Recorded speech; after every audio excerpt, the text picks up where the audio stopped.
तो आज की क्लास में हम लोग ऑल्टरनेटिंग करंट वाले चैप्टर के कुछ क्वेश्चंस बेटा करने चल रहे हैं।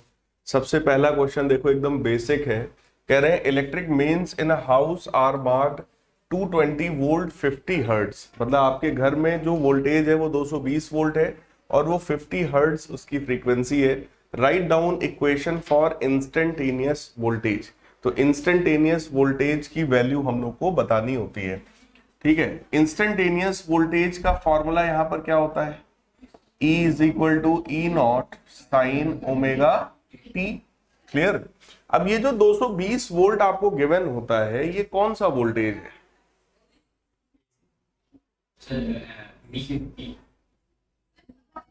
क्या ये मैक्सिमम ईएमएफ है या ये आरएमएस है? हाँ, ये आरएमएस वैल्यू है। ये जो 220 वोल्ट होता है ना, दिस इज आरएमएस वैल्यू। तो ई आरएमएस कितना है अकॉर्डिंग टू क्वेश्चन? 220 वोल्ट है। तो यहां से पहले तो आप हमें ई नॉट की वैल्यू बताओ, मतलब पीक ईएमएफ की वैल्यू बताओ। तो आरएमएस वैल्यू बेटा कितना होता है? E naught upon √2, that is equal to 220। तो यहां से पहले पीक ईएमएफ निकालेंगे हम लोग, वो आएगा 220 √2 वोल्ट के बराबर। ठीक, ये वैल्यू हम लोग यहां रखेंगे 220 √2 और साइन ओमेगा टी। अब बात आई ओमेगा कितना है, तो ओमेगा भी निकालना पड़ेगा हम लोग को। ओमेगा इज इक्वल टू होता है 2 पाई एफ। ओमेगा कितना होता है? 2 पाई एफ। और फ्रीक्वेंसी कितनी गिवन है हमको? 50 hertz. So that will become 2 pi multiplied by 50। तो ये आपका आएगा 100 पाई के बराबर। तो हम लोग यहां लिखेंगे 100 पाई टी। अब बात समझ में आई? ये जो ईएमएफ आया है, ये ईएमएफ देखो टाइम के साथ चेंज हो रहा है। जैसे जैसे हम लोग टाइम की वैल्यू को चेंज करते जाएंगे, इस ईएमएफ की वैल्यू भी, ये ईएमएफ की वैल्यू भी चेंज होती जाएगी। इसी को बोलते हैं हम लोग इंस्टेंटेनियस वोल्टेज। इंस्टेंटेनियस मतलब voltage at a particular instant of time. तो इंस्टेंट कुछ भी हो सकता है, t बराबर 0 हो सकता है, t बराबर 1, t बराबर 2, t बराबर 3, कोई भी टाइम हो सकता है। जो भी टाइम आप इसमें डालोगे, बस उस पर्टिकुलर टाइम पर आपको ईएमएफ की वैल्यू मिल जाने वाली है। तो ये हमारा हो गया आंसर। बाकी अगर आप चाहें तो हम लोग थोड़ा और इसको सिंप्लीफाई भी कर सकते हैं। हम लोग 220 √2 की वैल्यू निकाल सकते हैं। √2 आपको पता होगा 1.414, उसको रख करके आप थोड़ा और सिंप्लीफाई कर लो। पाई की वैल्यू 3.14 रख दोगे तो ये 314 बन जाएगा। तो 314t, ऐसा भी आप लोग उसको मैनिपुलेट कर सकते हो। क्लियर है? आगे बढ़े।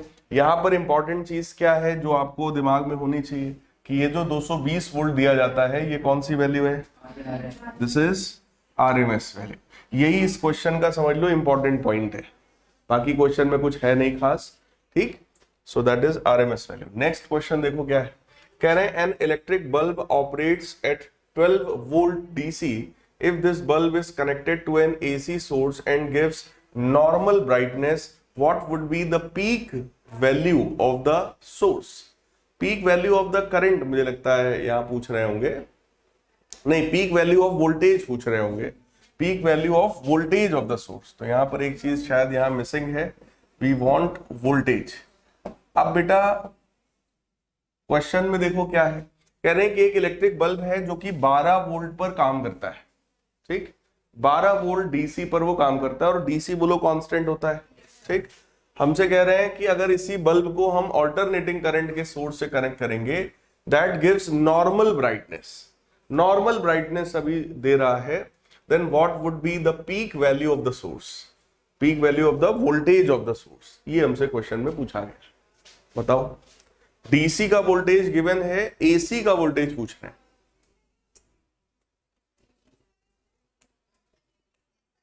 अगर आपसे ब्राइटनेस की बात कर रहे हैं तो क्या यहां पर लेना देना लाइट एनर्जी, हीट एनर्जी से?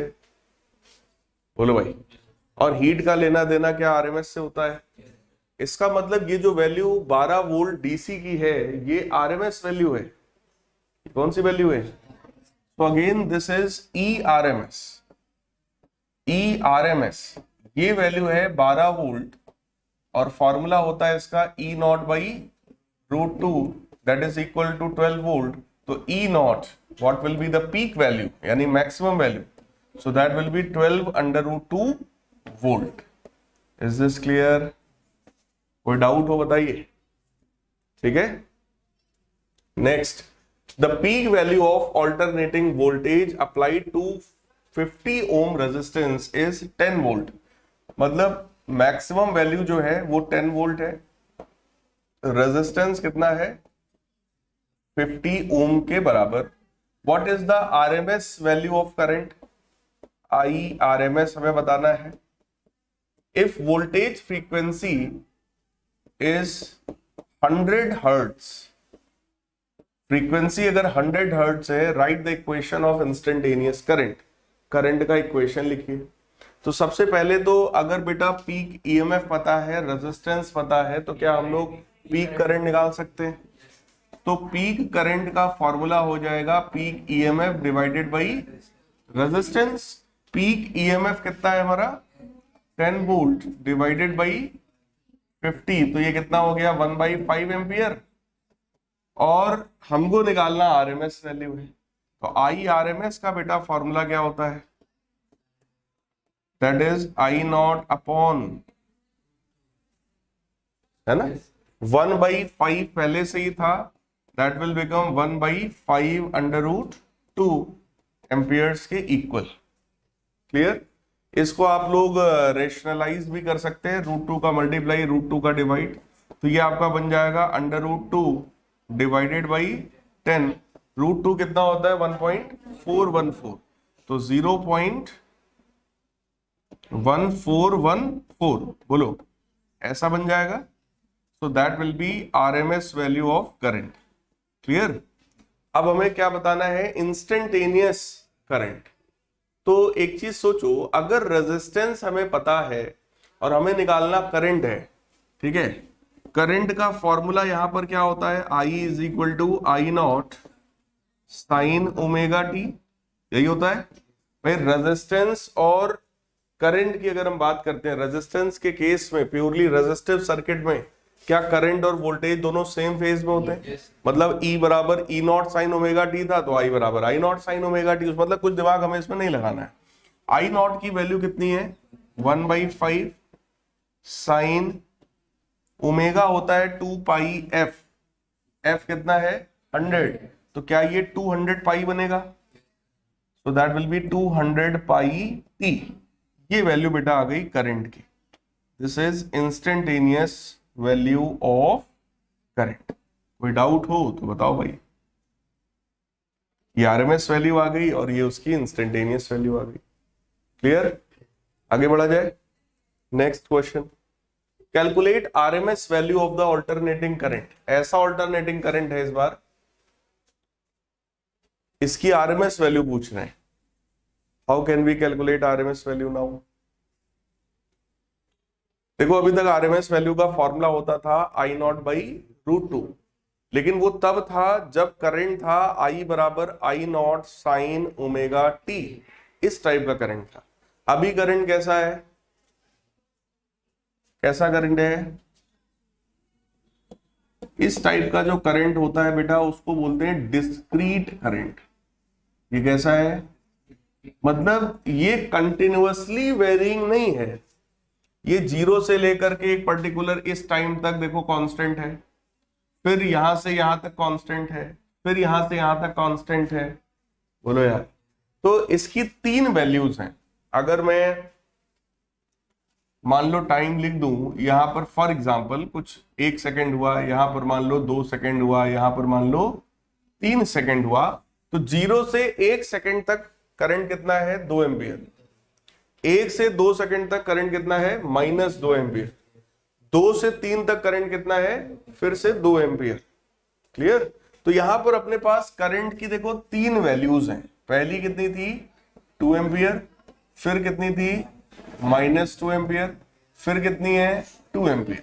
We have these 3 values of current और हमसे कहा जा रहा है कि भैया आरएमएस वैल्यू निकाल दो। देखो आरएमएस का मतलब मैंने आपको सिखाया था, आरएमएस के बेसिक पर आओ। आरएमएस का बेसिक मैंने क्या बोला था, उल्टा लिखना है ना। पहले करंट के स्क्वायर्स करेंगे, तो करंट का आओ स्क्वायर करते हैं भाई, 2 का स्क्वायर माइनस 2 का स्क्वायर और 2 का स्क्वायर, बोलो करंट्स का स्क्वायर हो गया। फिर उसका क्या निकालेंगे, मीन मतलब एवरेज। अब ये एक हिसाब से देखो तो 3 नंबर है ना, 3 नंबर्स का एवरेज कैसे निकलता है, डिवाइड बाई, और फाइनली क्या करना होगा। क्या ये बात कुछ समझ में आई। तो अगर करंट डिस्क्रीट टाइप का हो, आपको कुछ वैल्यूज दे दें कि भाई पहले करंट इतना था फिर इतना हुआ फिर इतना हुआ, या ऐसा कोई ग्राफ दे दें कि पहले ये था फिर ये था फिर ये था, टाइम से हमको मतलब नहीं है यहाँ पे, ठीक, हमको सिर्फ करंट की वैल्यूज से मतलब है।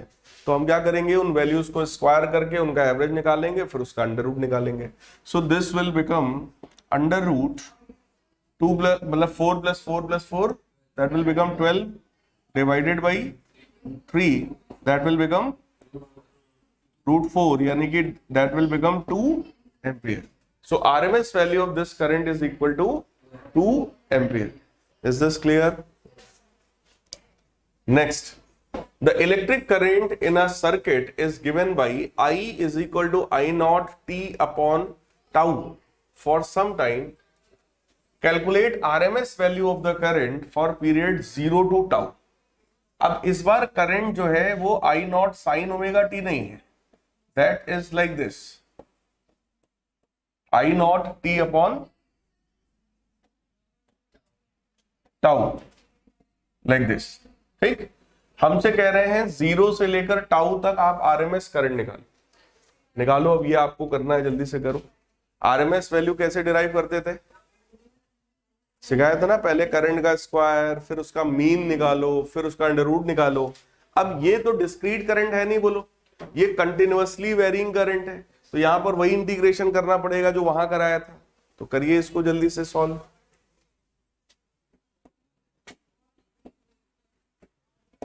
आई R M S is equal to current का देखो स्क्वायर करेंगे, इसका मीन यानी एवरेज निकालने का तरीका याद करो, ये था क्या, ऐसा था इसका एवरेज, है ना, और उसका भी अंडर रूट। चलो जल्दी से सॉल्व करो, आई स्क्वायर डी टी।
कितना आया बेटा,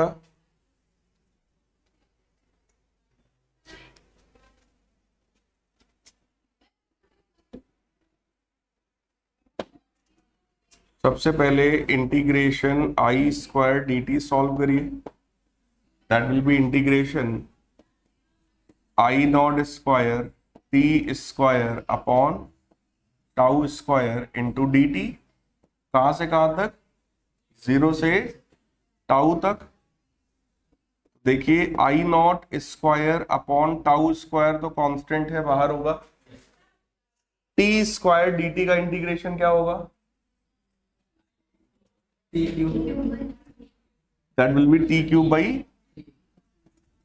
टी क्यूब अपॉन 3, और उसमें भी लिमिट लगाएंगे from 0 to tau, so that will become I not square upon tau square, limits अगर हम लोग लगाएंगे तो tau cube by 3 minus 0 cube by 3, वो तो 0 ही हो जाएगा। टाउ स्क्वायर से एक टाउ स्क्वायर कैंसिल होगा, केवल टाउ बचेगा। सो इस इंटीग्रेशन की वैल्यू अपने पास आ गई I not square tau by 3। Is this clear? इसको हम लोग यहां पे रखेंगे, so that will become under root of I not square tau by 3 whole divided by time, और dt का इंटीग्रेशन बोलो t होगा, वो भी 0 से लेकर टाउ तक करना है, तो ये केवल टाउ बचेगा। बोलो भाई, टाउ से टाउ भी कैंसिल, तो RMS वैल्यू कितनी आई यहां पर? I not by root 3, that will be I not by root 3। तो ये आपका exact answer. Is this clear? ये एक इंपॉर्टेंट क्वेश्चन है। इस तरह का कोई भी आपको करंट कुछ भी दे देंगे और कहेंगे RMS वैल्यू निकालो। बोर्ड्स के लिए भी इंपॉर्टेंट क्वेश्चन है, जेईई नीट के लिए भी इंपॉर्टेंट क्वेश्चन है, दोनों पॉइंट ऑफ व्यू से इंपॉर्टेंट है, पूछा जा सकता है आपसे। कोई भी करंट देंगे कंटिन्यूअस या कोई भी करंट देंगे डिस्क्रीट और आपसे बोलेंगे RMS वैल्यू निकालो। ठीक है, next, the effective value of the current in 50 hertz AC circuit is 5 ampere. देखो, इफेक्टिव करंट का मतलब, इफेक्टिव वैल्यू का मतलब भी RMS वैल्यू होती है। कभी भी बोले वर्चुअल वैल्यू, इफेक्टिव वैल्यू या RMS वैल्यू, वो एक ही बात है। ठीक है, तो आपको इफेक्टिव बोले, वर्चुअल वैल्यू बोले, RMS वैल्यू बोले, एक ही बात है। तो IRMS बोलो पता है हमको 5 एम्पियर, और फ्रीक्वेंसी पता है, कह रहे हैं पीक वैल्यू ऑफ करंट बताओ। तो भाई IRMS जो होता है that is I not by root 2। तो आई नॉट कितना होगा peak value? That will be simple 5 under root 2 ampere. ये हो गया हमारा सबसे पहला answer. Next, the mean value of current over half cycle. Half cycle में बेटा करंट की एवरेज वैल्यू जो होती है, क्या उसी को मीन वैल्यू कहा जाता है? So that mean value of current, mean value का फॉर्मूला क्या था? कितना था formula? 2 upon pi I not, और आई नॉट कितना है? क्या हुआ बेटा? याद है 0.637 आई नॉट, 63.7% है ना, ये वही चीज है 2 अपॉन पाई। इसी को सिंप्लीफाई करोगे तो वही आ जाएगा आपका कितना? 0.637 टाइम्स 5 अंडर रूट 2। इसमें काफी ज्यादा वो आ रहा है, तो इसको हम लोग सॉल्व कर देते हैं। देखिए, सबसे पहला है 0.637 मल्टीप्लाइड बाई 5 मल्टीप्लाइड बाई 1.414, यह आएगा 4.5। तो एवरेज वैल्यू कितनी हो गई? 4.5 ampere. Is this clear? Next, हमसे कह रहे हैं value of the current 1/300 second after it was 0। जब करंट 0 था, उसके 1/300 सेकेंड्स के बाद करंट की वैल्यू क्या होगी, ये हमारा क्वेश्चन। तो करंट का वैसे यहां पर एक्सप्रेशन क्या होता है? I is equal to I not sine omega T. Omega होगा बोलो 2 पाई एफ, एफ कितना है? 50, तो क्या ये 100 पाई टी बनेगा? एक चीज मुझे बताइए, कह रहे हैं 1/300 सेकेंड्स के बाद करंट बताइए आफ्टर इट वाज 0। तो करंट इनिशियली कितना था? भाई यहां क्वेश्चन में क्या बोला? जब करंट 0 था, उसके 1/300 सेकेंड के बाद करंट की वैल्यू बताओ, यही तो पूछ रहे हैं। तो ये बताओ, ये जो करंट लिखा है मैंने, इसकी इनिशियल वैल्यू क्या थी? t बराबर 0 पर ये कितना है? अगर मैं t बराबर 0 रखूंगा तो क्या ये साइन 0 डिग्री बनेगा? साइन 0 0 होता है, मतलब इनिशियली इसकी वैल्यू कितनी थी? तो इसका मतलब t बराबर 0 पर ही सबसे पहले ये क्या था? 0 था। बोलो यार, तो आपसे यही तो बोला गया ना कि जब वो 0 था, उसके 1/300 सेकंड के बाद बताओ। तुमसे कब पूछ रहे हैं? T बराबर 1/300 पर तुमसे पूछ रहे हैं। सिर्फ कंफ्यूज करने का ये सब तरीका है, बाकी क्वेश्चन में कुछ था नहीं। तो I is equal to I not कितना था? 5√2 साइन 100 पाई, और T की वैल्यू कितनी है? 1/300। This will become 5√2 sine pi by 3। Sine pi by 3 sine 60 होगा। साइन 60 कितना होता है? √3/2। So 5√2 into √3/2। तो इसको हम लोग सॉल्व करते हैं। ये देखो 6 का अंडर रूट बनेगा क्या? तो 6 का अंडर रूट हो गया मल्टीप्लाइड बाई 2.5। बोलो 5/2 2.5, सिंप्लीफाई करेंगे 6.124 6.124 एम्पियर। Is this clear? कोई डाउट हो भाई तो पूछ लो अभी। क्लियर है? यस। आइए नेक्स्ट क्वेश्चन की तरफ बढ़ते हैं। नेक्स्ट क्वेश्चन है the instantaneous value of alternating voltage in volts is given by expression E is equal to 140 sin 300t where t is in seconds, t time है। कह रहे हैं पीक वैल्यू ऑफ वोल्टेज बता दो। That is simple. EMF की maximum value बोलो 140 volt है। RMS value बता दो। दैट इज E0 बाई, सही है? yes. तो 140 डिवाइडेड बाई 1.414, 140 डिवाइडेड बाई 414 कितना आएगा? 99। मतलब लगभग 100 लिख सकते हैं हम लोग। वैसे तो 99 एग्जैक्ट आ रहा है। हाँ अच्छा, √2 की वैल्यू 1.4 गिवन है भाई, तो ठीक है। अगर मैं यहाँ 1.4 रखूंगा तब तो आसान हो गया, तब तो 100 आएगा। ठीक है, एग्जैक्ट अगर हम निकालें तो भाई 99, और अगर वैल्यू गिवन है तब तो बहुत अच्छा है। That is 140 divided by 1.4, this value will be 100 volt. बोलो क्लियर है बात? नेक्स्ट है फ्रीक्वेंसी ऑफ द सप्लाई बताइए। फ्रीक्वेंसी कितना है भाई? तो ये जो लिखा है क्या ये ओमेगा है? तो ओमेगा इज इक्वल टू 300, और ओमेगा कितना होता है? 2πf is equal to 300। तो f की वैल्यू कितनी आएगी? 300 अपॉन 2π। वैसे पाई होता है 3.14, लेकिन यहाँ पे दिया है 3। अगर क्वेश्चन में दिया है तो भाई जो दिया है सो दिया है, ठीक है, उसको हम एज इट इज ले लेंगे। क्लियर? तो इसको काटेंगे 100 आएगा, और 100/2 करेंगे तो 50 हर्ट्ज हमारा आंसर आ जाएगा। तो ये क्वेश्चन को एक्चुअली सिंपल करने की वजह से उन्होंने डेटा ऐसा दिया है कि आपको बहुत ज्यादा कैलकुलेशन ना करना पड़े। Is this clear? Simple question है।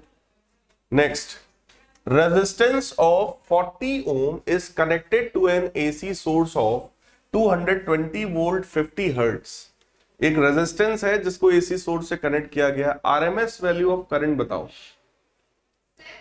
RMS वैल्यू ऑफ करंट बताओ।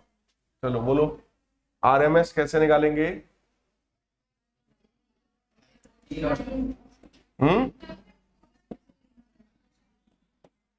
IRMS, क्या ये ERMS बाई R के बराबर होगा? बताओ भाई। सही है। और जो 220 वोल्ट होता है वो क्या है? ये क्या है? RMS वैल्यू ही है। So that is 220 divided by 40, 22/4 यानी 11/2 यानी 5.5 एम्पियर। Is this correct? ठीक है। Next, maximum instantaneous current in the resistor. Maximum current पूछ रहे हैं। मैक्सिमम करंट कितना होगा भाई? I0 is equal to 5.5 √2। समझ आ रहा है? RMS बराबर I0 बाई √2, तो I0 बराबर RMS √2। Next, the time taken by current to change from maximum value to RMS value. अब दिमाग लगाना पड़ेगा भाई। Time taken by the current to change from maximum value to RMS value. देखो, थोड़ा graph से समझ लो तो पहले ये समझ में आ जाएगा पूछ क्या रहे हैं। ये बोलो ग्राफ है करंट और टाइम का।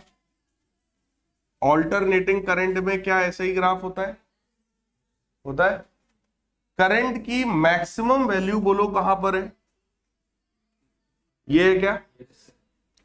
यहां पर कोई टाइम रहा होगा, यहां पर लेट अस सपोज ये टाइम है t1, ठीक, और यहां पर वैल्यू है I0। थोड़ा सा और आगे बढ़ोगे तो यहां कहीं वैल्यू I0 से बोलो कम है, यहीं कहीं पर होगा बोलो I0 बाई √2 होगा, I0 बाई √2 यहीं कहीं होगा। इसके करस्पॉन्डिंग एक टाइम और होगा t2। बोलो यार, यही टाइम पूछ रहे हैं आपसे। कह रहे time taken by the current to change from maximum value to RMS। Clear है? तो सबसे पहली बात, करंट का एक्सप्रेशन लिखो। I बराबर I0 साइन ओमेगा टी होता है। I0 कितना है बेटा? साइन ओमेगा, क्या 100 पाई टी होगा? पक्की बात है। अब ये बताओ, जब ये मैक्सिमम करंट रहा होगा तो पहले वो टाइम निकाल लिया जाए। वो टाइम बोलो t1 है। मैक्सिमम करंट वाला टाइम अगर निकालना है तो क्या इस I की जगह करंट की मैक्सिमम वैल्यू रख देना चाहिए? पक्की बात है। देखो, ये एक्सप्रेशन है हमारे पास करंट का। This is the value of current. ये करंट की वैल्यू है, ठीक। सो सबसे पहले हमको देखो दो टाइम निकालने हैं ना, हमको मैक्सिमम करंट का टाइम निकालना है, फिर RMS करंट का टाइम निकालना है ना। तो फॉर मैक्सिमम करंट, अगर हम लोग मैक्सिमम करंट की बात करेंगे तो इस I की जगह बोलो मैक्सिमम करंट होगा, that will be 5.5 under root 2 is equal to 5.5 under root 2 sine 100 pi T.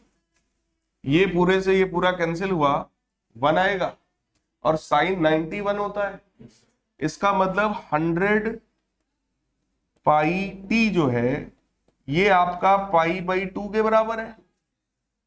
भाई 90 मतलब पाई बाई 2। बोलो यार, पाई से पाई कैंसिल, टी की वैल्यू बेटा कितना आया, मतलब t1 कितना आया, 1/200। चेक कर लो भाई, क्या टाइम की वैल्यू 1/200 सेकेंड्स आई। t1 मिल गया हमको, अभी क्या चाहिए, t2। अब t2 का टाइम सोचो क्या होगा भैया। सेम तरीके से t2 निकालो। यस, इस बार हम इसकी जगह पर यहां पर बोलो I0 बाई √2 रखेंगे, तो I0 तो यही है, बाई √2 करेंगे केवल 5.5 आएगा, मतलब RMS वैल्यू है ना। तो आइए रख के इसको सॉल्व करते हैं। तो ये एक्चुअली में ये बनने वाला है IRMS बराबर I0 साइन ओमेगा t2, ऐसा बनने वाला है, ठीक।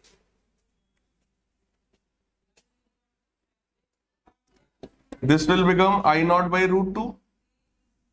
This will become I0 sin omega कितना था, 100 बाई t2 आई नॉट से आई नॉट कैंसिल, तो 100 पाई T2 जो होगा ये कितने के बराबर है? 1/√2 साइन में कब होता है? 45 में। 45 मतलब पाई/4,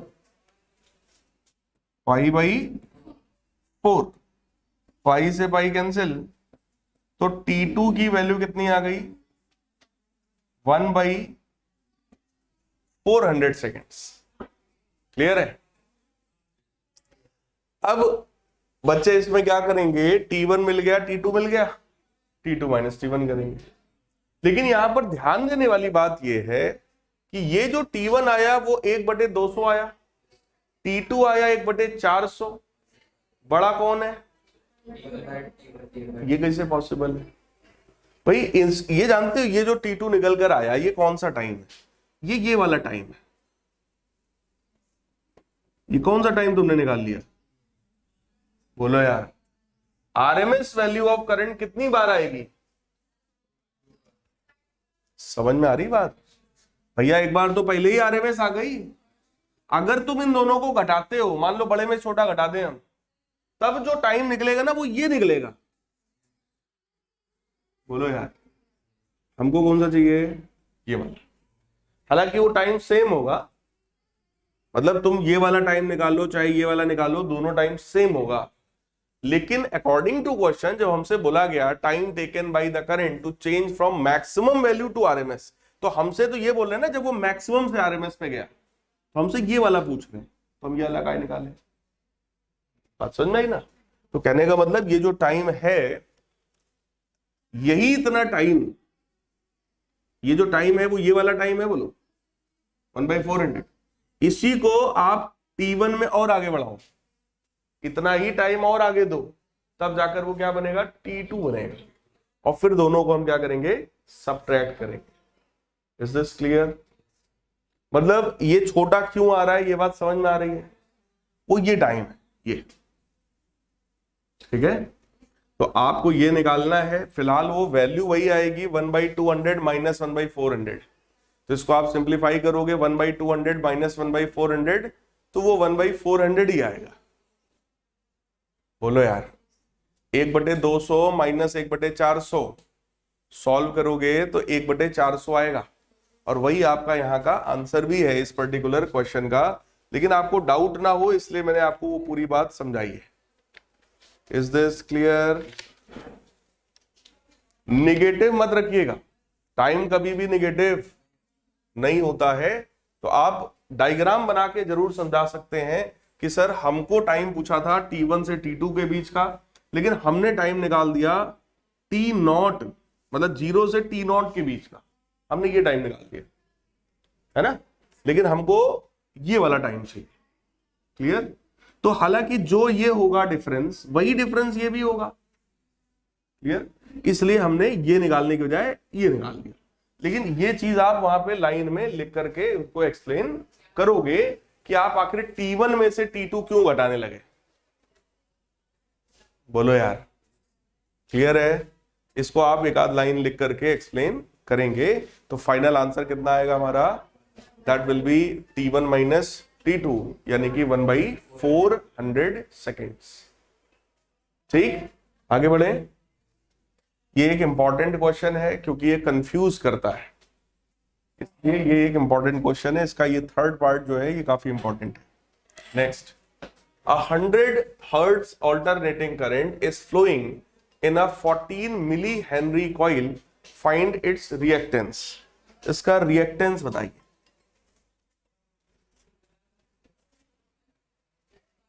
देखो फ्रीक्वेंसी अपने को पता है, एल वैल्यू पता है, रिएक्टेंस बोलो एक्सएल होता है which is omega L. Omega कितना होता है बेटा? 2πf L. ठीक, तो वैल्यूज यहां पे रखो।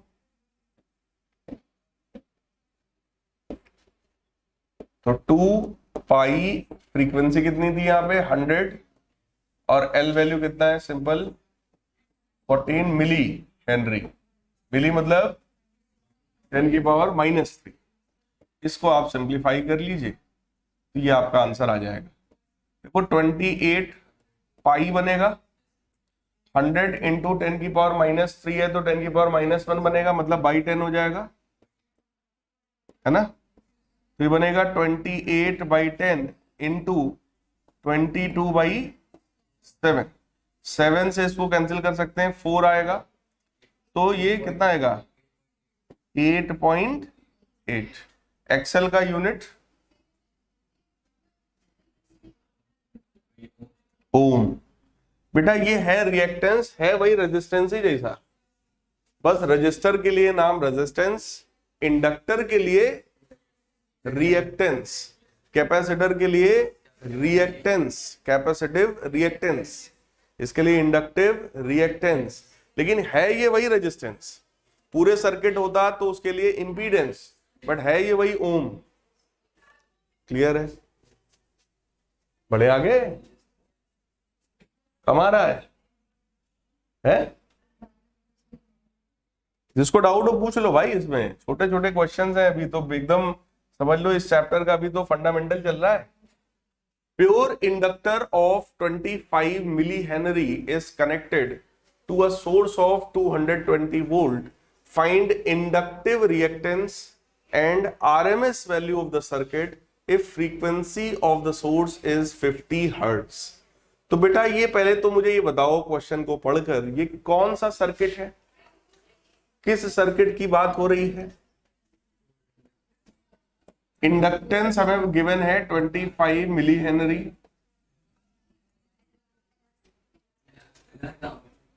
आरएमएस वैल्यू हम लोग को गिवन है कितना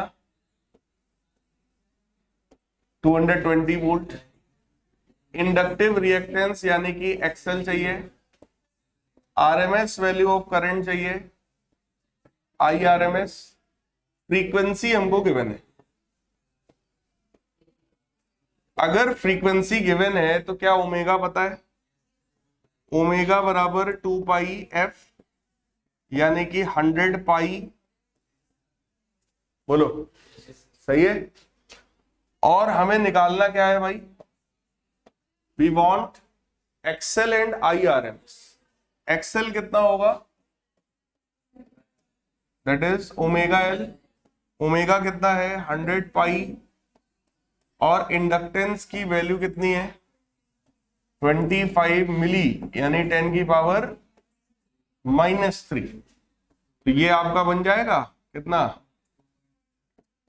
25/10 यानी कि 2.5 पाई। यूनिट क्या होगा? ओम्स। क्लियर है? और हमसे अगली चीज क्या पूछी गई है? IRMS। बताओ बेटा IRMS कितना होगा?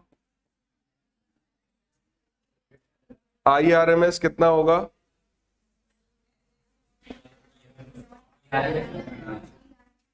That will be ERMS upon, because this is purely inductive circuit। कैसा सर्किट है? Purely inductive circuit. So IRMS question में गिवन है 220। एक्सेल हमने निकाल ही लिया है 2.5 पाई के बराबर। इसको हम लोग सिंप्लीफाई आइए करते हैं। तो सबसे पहले तो 2.5 पाई को भी सॉल्व कर देते हैं 3.14 से मल्टीप्लाई करके। यह आपका आ गया पहला आंसर 7.85 ओम, और 220 डिवाइडेड बाई 2.5 पाई यानी 7.85, तो ये आपका आ गया डिवाइड होकर 28.02 एम्पियर। Is this clear? ठीक, चलिए आज फिलहाल बेसिक है तो आज इतना ही रखते हैं। नेक्स्ट क्लास में हम लोग और क्वेश्चंस इसके आगे के कंटिन्यू करेंगे। ठीक है?